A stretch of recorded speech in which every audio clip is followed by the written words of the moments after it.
बिस्मिल्लाहिर्रहमानिर्रहीम।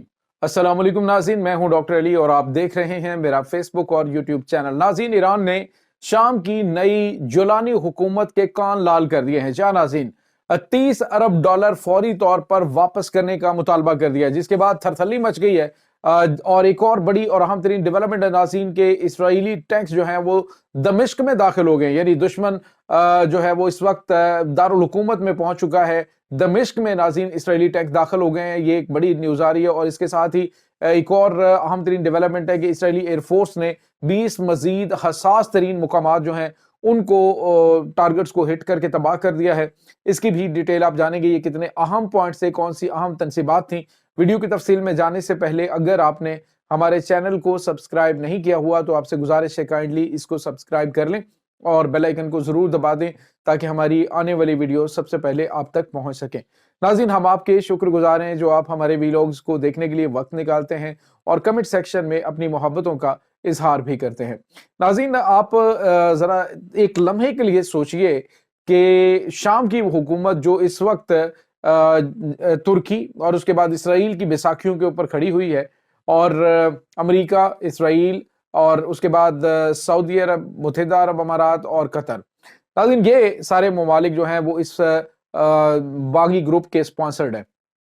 इन्होंने इनको स्पॉन्सर किया है और इसको इनके ताउन से ये हुकूमत जो है वो पेश की जा रही है। अब नाज़रीन हुआ ये है कि जो पहले खुशियां मना रहे थे ना जी कि हमने तो ये काम कर दिया वो कर दिया, अब ईरान ने गेम के बड़ी गेम डाल दी और उन्होंने कहा जी कि ना खेडना कि ना खेडन देंगे। बिल्कुल ईरान तो यहाँ से बिल्कुल खामोशी से निकल गया नाज़रीन, और लोग ये कह रहे थे कि ईरान भाग गया, ये कर गया वो कर गया। अब ईरान ने अपनी वो जो असल गेम थी उसको शुरू कर दिया है। अजीन, ईरान के supreme leader Ayatollah Syed Ali खामनाई ने एक बड़ा मुतालबा किया है। उन्होंने एक बयान दिया जिसमें उन्होंने कहा है कि जो शाम की नई हुकूमत है, हमारा शाम के ऊपर 30 अरब डॉलर का कर्ज है, वो कर्ज हमें फौरी तौर पे वापस चाहिए। नाज़रीन, वो मुल्क जो इस वक्त बिल्कुल दूसरे ममालिक की सहारों पे खड़ा हुआ है, और सूरत हाल ये है कि उनको ये भी यकीन नहीं है कि उनकी हुकूमत बन पाएगी कि नहीं, इसराइल इस हुकूमत को रहने भी देगा या नहीं, क्या मामलात होंगे। ये तमाम तर चीज़ें नाज़रीन इस वक्त जो बेयकीनी है वो इस हुकूमत, जो मौजूदा हुकूमत है, उसके ऊपर मौजूद है। अब ऐसे हालात के अंदर ईरान जो है वो अपने पैसों का मुतालबा कर दे जो 30 अरब डॉलर है, तो ये हुकूमत कहाँ से देगी। पहले ही ये कहा जा रहा है जी कि बशारुल असद जो है वो तो खजाना सारा खाली कर गया और वहां पे कुछ बचा नहीं है। अब ईरान ने अपनी जो ग्रेट गेम है उसको शुरू कर दिया है। अब होता क्या है कि जब आप किसी मुल्क का कर्जा अदा नहीं करते तो फिर आपको क्या करना है कि फिर आपको जिस तरह से आप देखें, IMF का पाकिस्तान ने कर्जा देना है, वर्ल्ड बैंक का कर्जा देना है, तो वो पाकिस्तान के ऊपर पाबंदियां लगाते हैं, पाकिस्तान के ऊपर मुख्तलिफ किस्म की चीजें जो है वो करते हैं कि पाकिस्तान को दबाव में लाया जा सके। अब ईरान ने जो बशारुल असद हुकूमत है उसने 30 अरब डॉलर जो है वो ईरान से लिए थे और उससे उन्होंने अपने मंसूबे बनाए, मुख्तलिफ किस्म की चीज़ें जो है वो की उन्होंने कि आप जो है वो ये करें, इसके लिए हमें पैसा दे चे जाके वो तमाम के तमाम मंसूबे ईरान के काम आए। लेकिन ईरान ने बहरहाल वो रकम जो है वो कर्ज में दी हुई थी, तो वो नाज़रीन उससे अब बशारुल असद जेलें बनाता है, चाहे वो उससे कोई और प्रोजेक्ट शुरू करता है या खुद लूट के ले जाता है, तो पैसे तो डेफिनेटली मुल्क के ऊपर ही होते हैं और क्योंकि उस मुल्क को कर्ज दिया जाता है। तो इसी तरह से आप देखिए जिस तरह से पाकिस्तान के अंदर हुकूमत अगर इमरान खान की होती थी तो इमरान खान के दौर में जो कर्ज लिया वो मौजूदा हुकूमत को अदा करना पड़ना है। अगर मौजूदा हुकूमत लेती है तो आगे आने वाली हुकूमत है उसके सर पे ये कर्ज होगा, तो कर्ज जो है वो स्टेट ने अदा करना होता है। तो वो नाज़रीन एक बड़ी मुसीबत इनके लिए खड़ी हो गई है।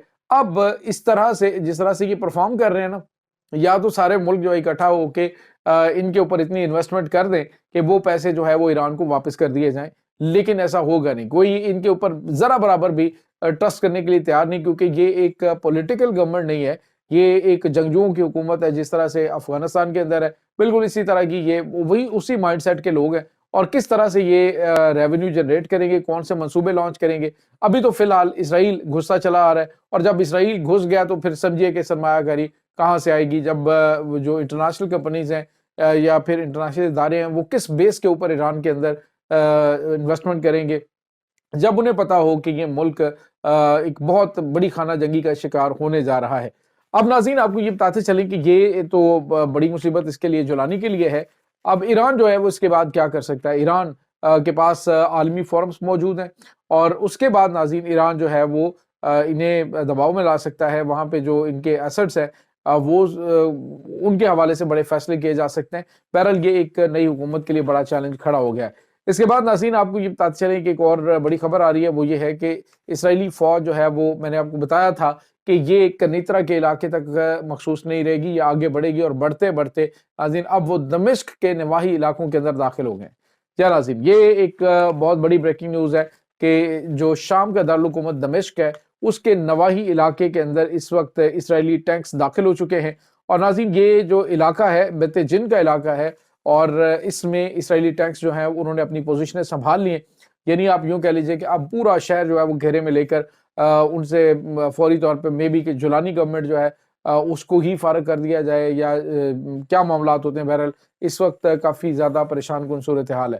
اس کے بعد ناظرین ایک اور بڑی خبر ہے، اور وہ خبر یہ ہے کہ اسرائیل جو ہے اس کی ایئر فورس نے، عبرانی میڈیا نے اس کو رپورٹ کیا۔ عبرانی میڈیا کہہ رہے ہیں کہ اسرائیلی ایئر فورس نے شامی فوج کے مواصلاتی اور الیکٹرک جنگ سے متعلق جو جتنے بھی سینٹرز تھے، جو ان کی انسٹالیشنز تھیں، وہ ساری کی ساری تباہ کر دی۔ 20 مقامات تھے جہاں پہ الیکٹرانک وارفیئر کے ان کے ہتھیار موجود تھے، ان سب کو ڈسیبل کر دیا گیا ہے، تباہ و برباد کر دیا گیا، تمام بیسز جو ہیں اڑا دی گئی ہیں۔ ناظرین اس وقت خوفناک صورتحال شام کے اندر پیدا ہو چکی ہے۔ شام کے اندر جو ریزسٹنس فورسز ہیں، جو شامی لوگ ہیں، وہ اب بالکل اس انقلابی اقدامات کی جانب بڑھنے کی جانب بڑھ رہے ہیں۔ یہ جولانی کے خلاف اس وقت شام کے اندر مظاہرے شروع ہو چکے ہیں، اور مطالبہ یہ کیا جا رہا ہے کہ اس کے آنے سے جس طرح سے بدامنی اور جس طرح سے اسرائیل علاقوں پہ علاقے قبضے میں لیے جا رہا ہے اور اب دارالحکومت تک پہنچ گیا ہے، تو وہ یہی کہہ رہے ہیں کہ اس کو جولانی کو یہاں سے فوری نکالا جائے، اور جو ان کے کٹ پتلیاں ہیں جتنی بھی، وہ ناظرین ڈیفینیٹلی اس بارے میں عوام کے خلاف بھی فیصلے کریں گے، اور جس طرح سے یہ سوچ رہے ہیں کہ وہ چیزوں کو ہینڈل کر لیں گے، ایسا ناظرین پاسبل نظر نہیں آتا۔ لگتا یہ ہے کہ اسرائیل جو ہے وہ پورے کے پورے ریجن کے اندر شام کے کم از کم 60% علاقے کے اوپر کنٹرول حاصل کر لے گا۔ باقی علاقوں کے اوپر کچھ تھوڑے سے علاقے ہوں گے جہاں پہ یہ جو ادلب کا علاقہ ہے، وہاں پہ ترکی اور یہ جو دہشت گرد عناصر ہیں ان کو لایا جا سکتا ہے، اور باقی علاقہ کردوں کے کنٹرول میں دیا جا سکتا ہے۔ یہ ناظرین اس وقت تازہ ترین معاملات چل رہے ہیں۔ دوسری جانب امریکہ جو ہے وہ ایران کے اوپر ایٹمی حملہ کرنے کے حوالے سے مشاورت کرنا شروع ہو گیا کہ ایران کی ایٹمی تنصیبات کے اوپر حملہ کیا جائے اور اس کے ایٹمی پروگرام کو تہس نہس کر دیا جائے۔ لیکن ناظرین ایران پہلے سے زیادہ چوکس اور پہلے سے زیادہ تیاریوں کے ساتھ ہے، اور روس اس پورے معاملے کے اندر بڑی گہری نظر رکھے ہوئے ہے۔ روس کے 2 فوجی اڈے ناظرین وہ اس وقت قائم و دائم ہیں اس میں شام کے اندر، اور انہوں نے کہا جی کہ نئی گورنمنٹ جو بھی ہوگی اس کے ساتھ وہ معاملات طے کر لیں گے۔ تو یہ ناظرین اس وقت معاملات چل رہے ہیں۔ اس تمام صورتحال کے بارے میں آپ کا کیا کہنا ہے؟ کمنٹ سیکشن میں اپنے خیالات کا اظہار ضرور کیجیے گا۔ انشاءاللہ بہت جلد ملتے ہیں ایک نئی ویڈیو میں، تب تک کے لیے اپنا بہت سارا خیال رکھیے گا۔ اللہ وارث۔